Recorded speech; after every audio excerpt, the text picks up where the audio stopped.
Hey guys, Ramsey here. Welcome to another video. Today we are doing an early impression video on another brand that is newer to being talked about on my channel. Not brand new like the last couple videos, but newer.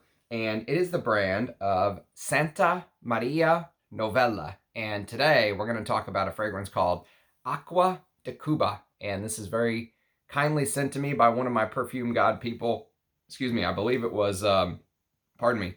I believe it was Nikki who sent this to me, but if it wasn't Nikki, I very much apologize. One of you kind subscribers sent me this very generous sample, and I mentioned this in some of the previous videos, but I have been leaning the channel slightly to doing these early impressions on decants from you kind folks who have sent me stuff to talk about on the channel, mostly because I have a lot of bottles that I want to do full reviews on, as you can see, that have not gotten their due on the channel yet. But this is something I don't have in my wardrobe. It's not part of my collection.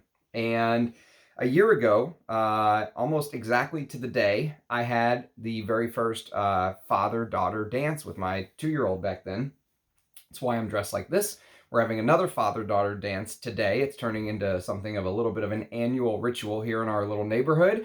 And if you go back to if you look up my review of Roja's Amber Oud, I actually talked about that fragrance on that exact day. That's what I wore on the previous father-daughter dance.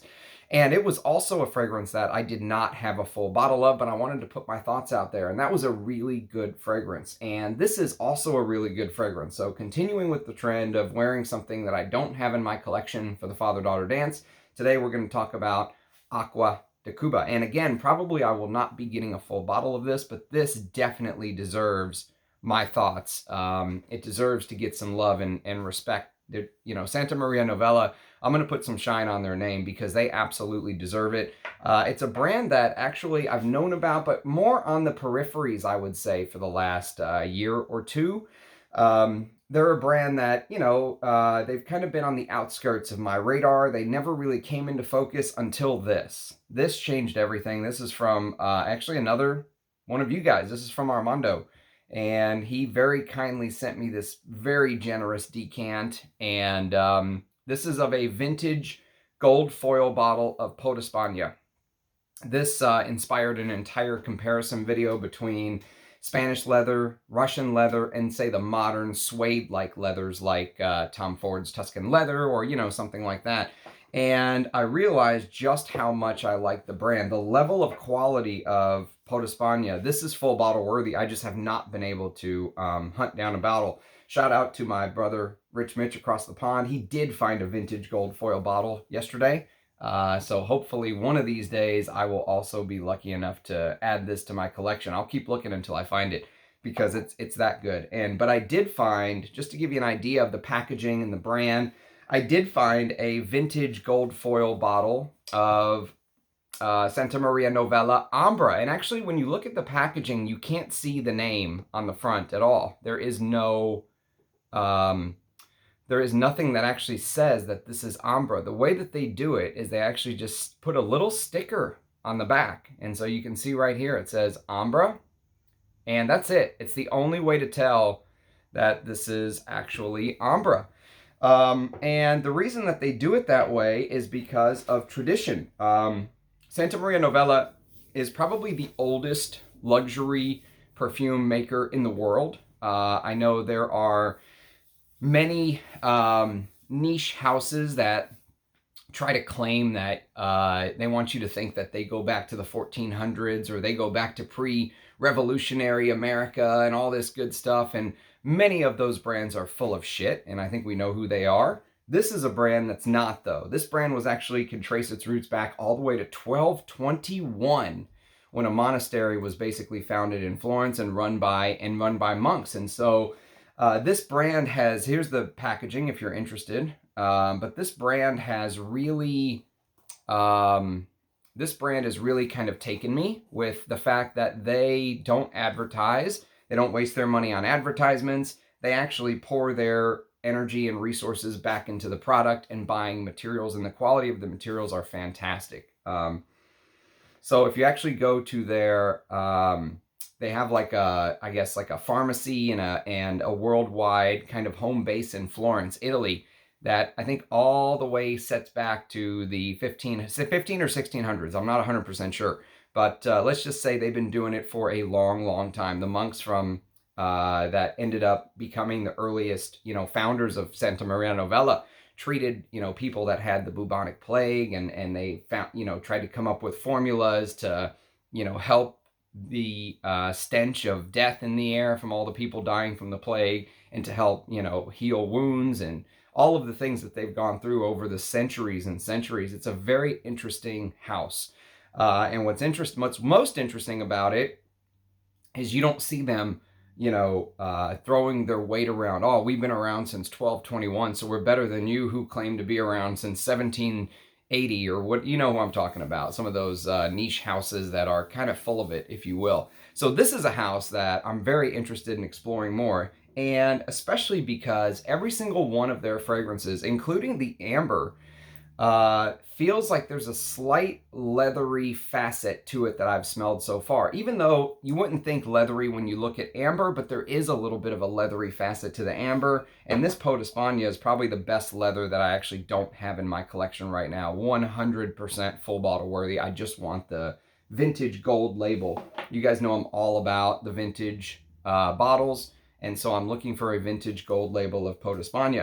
So let's talk about the one that is the point of this video so far today, or will be the point of the video, which is Acqua de Cuba. Now, Acqua de Cuba, obviously you will expect, or I knew one thing about this fragrance going in. It's a tobacco fragrance. It's their version of a tobacco, okay? And if you know me, you know that there are a couple easy sells, okay? There's a couple easy sells to get to the ram's heart. Number one is leather. Number two is tobacco. And number three is incense. Those three are usually very easy sells for me. And maybe I'm a little bit too soft or too easy on those type of fragrances because they speak to my heart. But whenever you're trusting a reviewer's nose, you also have to know their taste. You can't just take what they say at face value. Someone goes on there and brags about how awesome Leighton is, or, how great CK Reveal is. You have to know that if they like sweet fragrances, they may be more predispositioned to like those. And so if you're going to blind buy based on what they like, you want to know their tastes. My tastes are leather, tobacco, incense. Those three notes are very easy likes for me. So this, I assumed, was going to be an out and out love, okay? Because it's a tobacco and it's from a brand that's really up and coming, at least it's not new, but it's new to me. It's a brand I haven't really explored much yet. And so to my surprise, very unexpected, that this opened up extremely bright with a big burst of bergamot, what smells like this citrus melange and lemon and bergamot and like this eau de cologne style, almost as if you took some of these vintage Italian style citruses, like if you've ever smelled Capucci pour Homme, this is one example of a fragrance that has a lot of that citrus, aromatic. If you've ever smelled the way that the citruses kind of open up in something like Dior Eau Sauvage, the Eau de Toilette version from the 60s, you'll kind of get the idea. This old school Italian, masculine toiletries, that kind of thing, where there's a lot of citruses and herbs, and it's bright and it's fresh, almost like you're smelling a vintage eau de cologne. And so at first I was a little bit taken back because slowly, and it is a slow process. It's not, there's very few sharp edges in this fragrance. Everything is very well rounded. Everything is very well blended. But slowly over time, you'll begin to notice this transformation. The citruses, while they never, I don't want to say never, but it takes them a long, long time to dry down, okay? So the citruses really hold their spot as part of this perfume for hours and hours and hours. And most of the Santa Maria Novellas are listed as eau de cologne concentrations. Okay, so if you take a look, does it say it here? Yeah, it does. So you can see right there. And this is the Ambra packaging, but you can see right there it's an eau de cologne right above the 100 ml.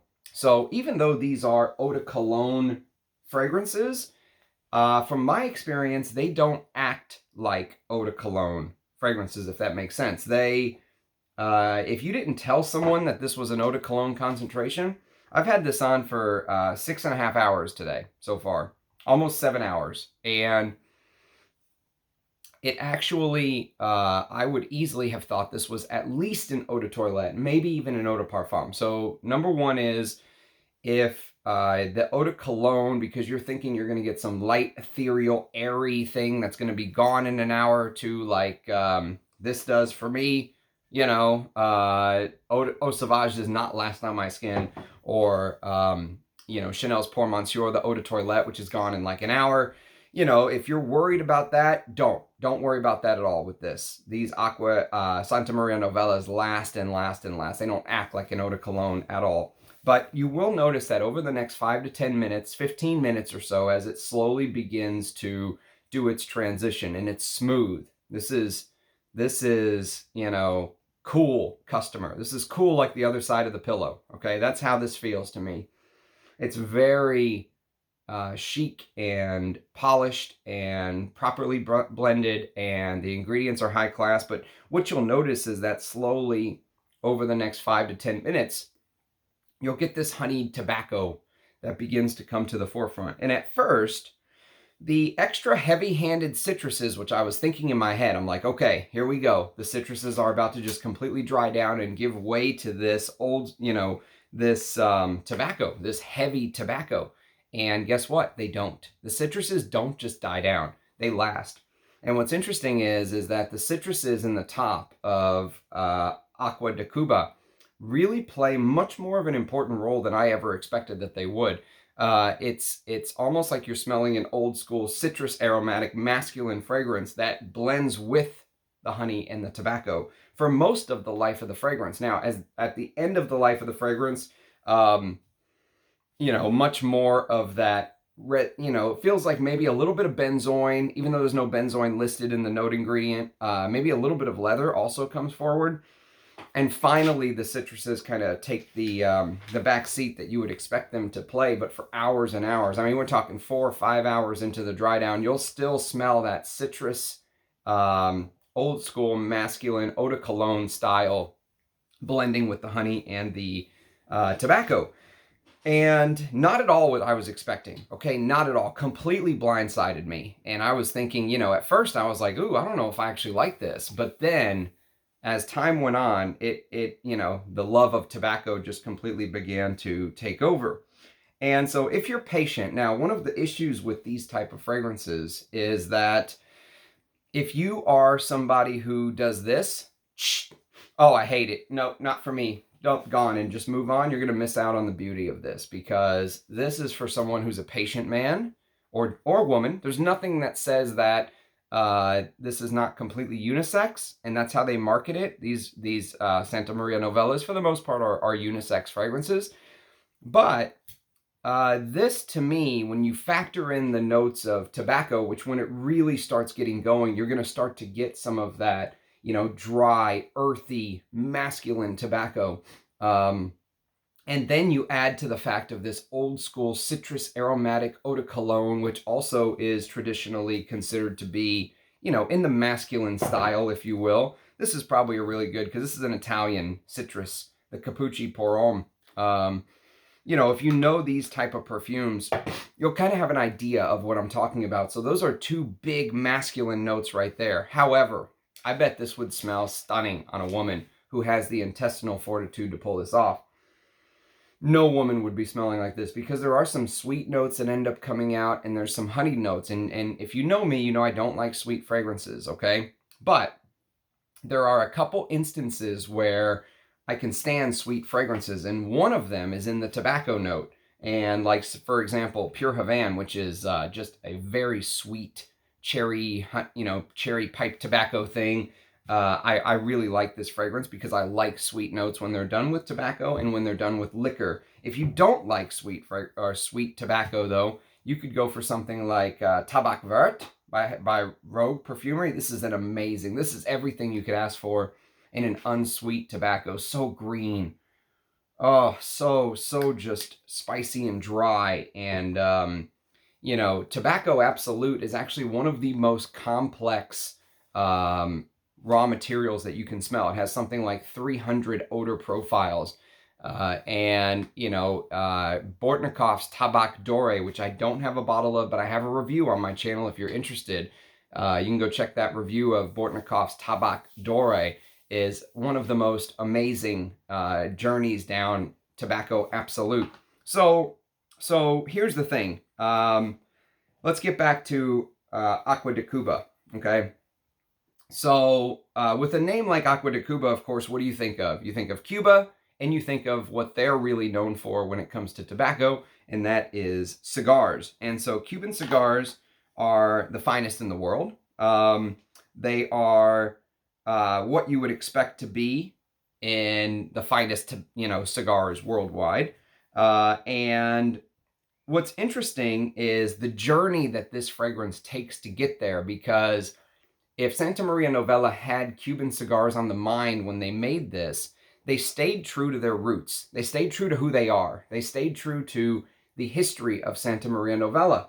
Because you have to remember, the history of Santa Maria Novella was all about the monks collecting herbs and rosemaries and bergamot and all of this stuff from the garden of, you know, the apothecary, the pharmacy, they call it, and making these kind of tonics. And so they got there, but it's a journey. It's a journey to get there, okay? To get to that big tobacco honey thing later into the dry down, you have to get through almost like a telling of Santa Maria Novella's history. It's a very interesting perfume. And so the journey through the citrus-heavy opening hardly really goes away. And one thing that's interesting is that I was looking at when this was made, and Parfumo, who I usually use, Parfumo has no time listed on when it came out. And like I said, this house dates back to 1221 initially, and I think in their modern pharmacy that they're at in Florence, they date back to the 15 or 1600s, I'm not sure. But, you know, they say that Acqua de Cuba was actually made in 1998. And so some of my favorites from the brand go back, again, 100 plus years. And so I'm not 100% sure if this was originally made in 1998, as Base Notes is claiming, or if it's like a re-release of a fragrance that they came up with, you know, centuries, decades, centuries ago, potentially. And so, you know, if it did come out in 1998, I have to say that Santa Maria Novella did a fantastic job of adding this old world, you know, this kind of old world feel, this old world vibe, this sense of almost like a bygone era, if you will, is in this fragrance. This sense of the past. Yeah, even into the dry down, it's really interesting because, you know, it's a transportative fragrance that kind of takes you to a different time and place. But someone who is only used to wearing modern fragrances may be put off by this at first. This may be something that you have to have somewhat of an experienced nose, okay? Somewhat, you have to have smelled a lot of different things, I think, to like this originally. My guess is if you're, I don't think this is an older man's perfume, let's say, but I don't think that maybe someone in their 20s who only smells YSL-Y and Dior Sauvage would appreciate this from the get-go, from the drop of the hat. I think they would have to kind of spend some time with it. But I like the scent, the feeling of a bygone era, you know, this feeling of the past, of lives lived, that kind of thing. And so yesterday in my review of Meo Fusione, which was the very first Meo Fusione on my channel I talked about a fragrance called Spirito, and that was thanks to one of you as well. Sent me a very kind decant of Spirito. And I like reviewing off of decants sent from people, from the community, and not brands, because, you know, there's not, I wouldn't, you know, it's not like I would say anything different if a brand sent me something. But when brands send you things, there are expectations that come with it. And when it's from the community, or if you buy the decant yourself, or if you own the bottle yourself, you say whatever the hell you want about it. And you know, there's not enough of that on YouTube going around, let's say. And so I like doing these reviews off of decants sent from friends, and that's what you'll notice a lot of my videos are. They're off of decants, or pretty much all of my collection I purchased on my own, save for a handful of bottles that were sent to me by friends and stuff like that. And so yesterday when I reviewed Mayo Fusioni's, or it wasn't even a review, I call these early impressions, but I said that the symbol of the fragrance Spirito by Mayo Fusioni is, I gave like a symbol or an object or an image that kind of came to mind that just gives you kind of a snapshot, an idea of what the fragrance encompasses, the fragrance in my mind, the image that comes to my mind. And for Spirito is actually REM's album cover green. If you've ever seen the album cover green, go take a look at that. It'll give you a perfect example of Spirito in my mind. And for Santa Maria Novella Acqua de Cuba, it's actually the image of the straw hat. That's what popped to my head when I smell this, especially as it begins to dry down. Even in the opening though, but now that I did a fresh spray before the video, and now that the citruses are starting to kind of give way, I mean, the citruses are like, they're like bouncers at the door. They are not letting the tobacco and the honey in very easily. And once the tobacco and the honey kind of force their way through, the citruses like join them and go into the club as well. The bouncers aren't standing outside anymore, and they're all in the club. And that's kind of how it feels like to me. It feels like they're all kind of together. But the image of the straw hat sitting on the head of a Cuban man, who is then sitting in the Cuban sun, and it's a beautiful, bright, sunny day. And let's say they're playing chess, okay? And in the background, you're doing a video of them playing chess. And in the background, you notice these 1950s Chevrolet cars driving by, because of the embargo and issue with trade with Cuba and all that good stuff. Over the decades, they're still keeping those old Chevys from the 40s and 50s running. And so it's like a time capsule, right? Cuba's like this time capsule in time that never came into the 2000s, at least back then. Now I think they're starting to slowly kind of assimilate, but back then it's like this time capsule, right? And that's the image, the straw hat, the straw hat that you'll see many older Cuban men wearing. And while he's sitting there playing chess, what is he doing? He's smoking a Cuban cigar. And that is the image. That is the perfect image for Acqua de Cuba. And so I started thinking about the Cuban cigar itself. And what kind of comes to mind? Well, what comes to mind is quality. Instantly, you think of quality, right? Cubans are the best cigars in the world, right? And, it takes something like 100 steps to make a Cuban cigar. They're not the best cigar in the world just because they are. They're the best cigar in the world because they have a very distinctive feeling. Cuban cigars only use Cuban tobacco. Many cigars that you'll smell, if you're a cigar smoker, many cigars that you'll smoke nowadays are a blend. They're a blend of tobaccos. Cubans don't blend. It's their tobacco that you're smoking, and that's it. A true Cuban is not a blend of, Dominican tobacco and Virginia tobacco. It's not. It's Cuban tobacco. That's it. And it's a blend of quality, and it's a blend of structure and steps. And now actually the Cuban government takes it on themselves to inspect every single cigar. Technically, they have the right to inspect every single cigar to make sure that it is up to standard, right? Up to the high standard set now, because that's kind of how the world knows them. And so Cubans have this very distinctive taste and aroma, right? Most of the cigars nowadays, like I said, come from the blend, and Cubans don't do that. So what you will notice is that there is this very dry tobacco note that ends up kind of making an appearance here. And the dry tobacco note will give off notes of this very bitter, spicy, earthy, woody, sometimes very sharp, sometimes very, very bracing and sharp. And you get all of that. You get all of that from the tobacco here. But along with all of that, it's offset. And so what offsets it is that honey note. The honey note to my nose is sweet without being too sweet.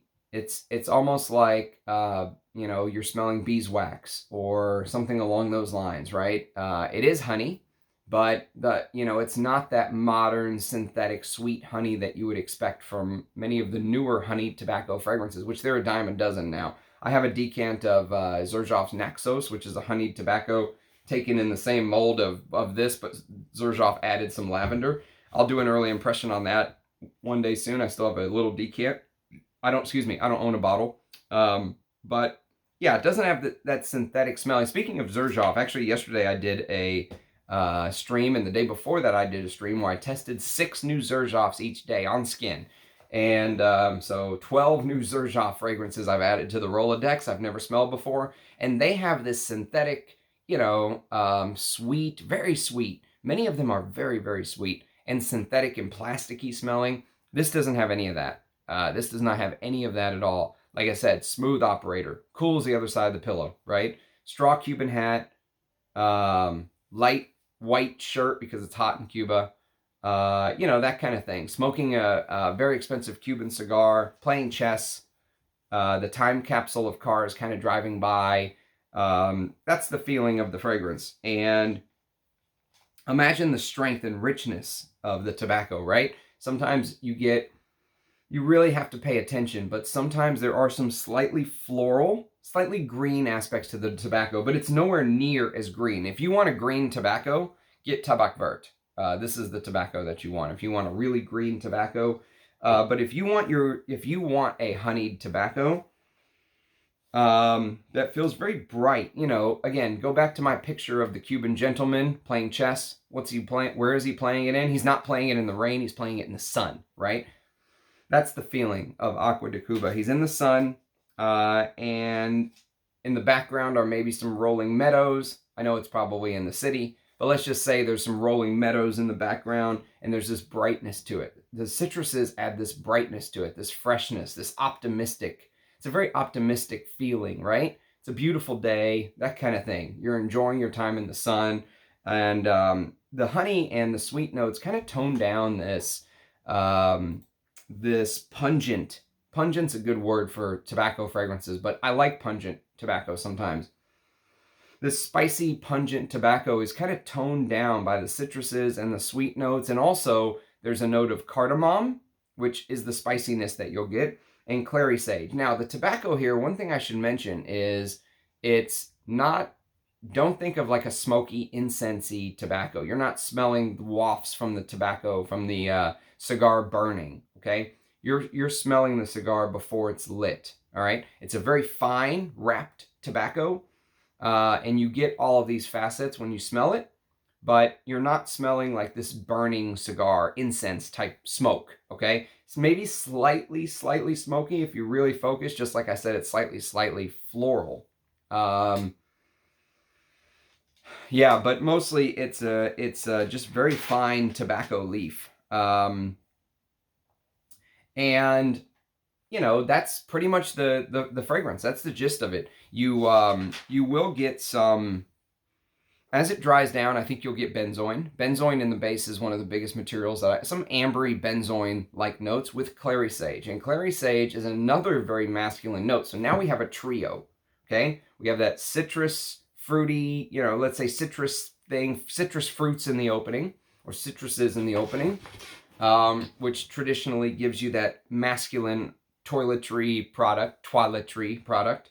I'm working on my Texan accent, if you will, working on my proper pronunciation. But, you know, the men's toiletry products of the past.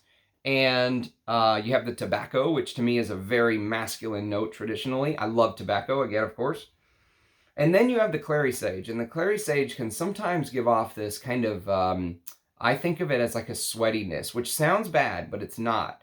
It's actually like this dry, sweaty type note. And that sweaty note, clary sage, is also a very traditionally masculine note. And actually, there is a there is a tobacco fragrance that I absolutely love. Speaking of sweet tobaccos, this I can recommend as well. If you just can't get enough tobacco fragrances, Aramis has one that's called Tobacco Reserve.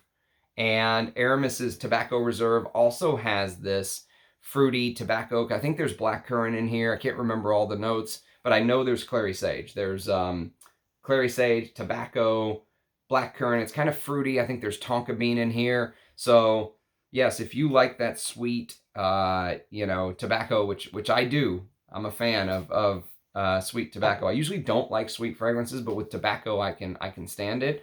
Aramis Tobacco Reserve is an absolute banger. Unfortunately, it's going for hundreds now because it's discontinued. Used to be able to get this for 30, 40 bucks.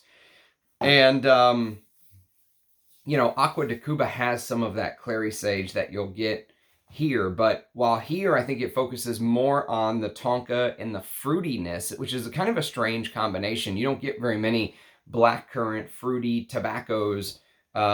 Here, again, it really focuses on the citruses, that old school masculine toiletry products with the tobacco and the honey and the spices and the clary sage and the base with the benzoin, which is not listed, and this ambriness, if you will, and a slight bit of leather. And that's the kicker. And the late dry down, now it's been on my skin approximately 7 hours, and now I'm really starting to get that leather. And that's the other pro of this fragrance. This is the other big, I would say, positive of Acqua de Cuba, is even though it's an eau de cologne, we're talking 7 hours in. There are EDTs and EDPs that houses put out now that don't last this long. 7 hours in, it's still changing and slightly evolving. It doesn't change a huge amount. It's not a transformer, but even now I'm starting to get, still changes deep into the dry down. They're small changes, but they're there. And that leathery, benzoiny, ambery just kind of fade away into the dry down with the tobacco and honey is absolutely beautiful. So this is a amazing scent. I'm a big fan. Will I buy a bottle? If my collection was smaller, yes, I would absolutely buy a bottle of this. But I want to focus, if I'm going to buy a Santa Maria Novella fragrance, I want to focus on this. That's my personal choice because I want to buy the best for my personal taste.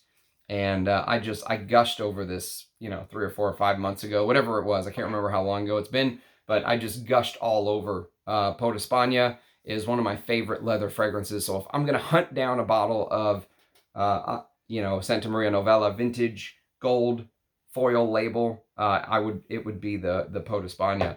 And so, now, years in the future, if I've exhausted and I have my bottle of Peau d'Espagne, would I go hunt down a bottle of Acqua de Cuba? This is going on the short list of very good tobaccos. And if a vintage bottle ever falls in my lap, I would love to scoop it up. I mean, just as a tobacco lover, I would not say no to this. This is a fantastic fragrance, and I love discovering new fragrances, learning about new fragrances, discovering new fragrances like this that other than thanks to you guys, I would not have been able to sniff. I like the freedom that it gives me, basically, to be able to say whatever I want about it. And I think that's what kind of makes my channel different than most, is that, nowadays there just aren't enough people telling their truth. Now, whether my truth is your truth is a completely different set of variables, but there's just not enough people, I don't think, speaking from the heart that really say how they feel anymore. You just get a bunch of BS artists on YouTube now. So I hope this review has kind of helped clarify what Acqua de Cuba is. I've enjoyed learning about it today. Remember, this is just an early impression. This is just my first time wearing the scent as my scent of the day. But definitely a tobacco fragrance that was not on my radar that now is. So again, thank you to everyone who sent me something. If you have sent me some samples and I have not gotten to them, please be patient. I promise you I will get to them at some point. We'll do them in a live stream or in an individual review like this. Normally the larger samples tend to be the ones that I'll wear as my scent of the day. And the smaller ones, maybe we'll do just like first impressions on a live or something. But thank you to everyone who sent me something. Thank you to everyone who has watched and subscribed and commented and all the stuff that you're supposed to say as a YouTuber and that I sometimes don't say. You know, hit the like button if you will. I hate saying that. It feels kind of sleazy for some reason. Smash that like button. But yes, it's good because it helps the YouTube algorithm, and it brings more people who are out there like us, the real frag heads, the people who love fragrance for the art of perfume, and you know, not because they want to become YouTube famous or anything else that some of these other YouTubers are doing. So I think our little community of true frag heads is growing quickly. And, you know, I'm excited to see where this goes. I'm going to keep uploading content because I love doing it and I love interacting with you guys. And we'll see if I can squeeze in a live today after the father-daughter dance. But thanks for watching, everybody. Cheers, and hopefully see you again next time. Bye-bye.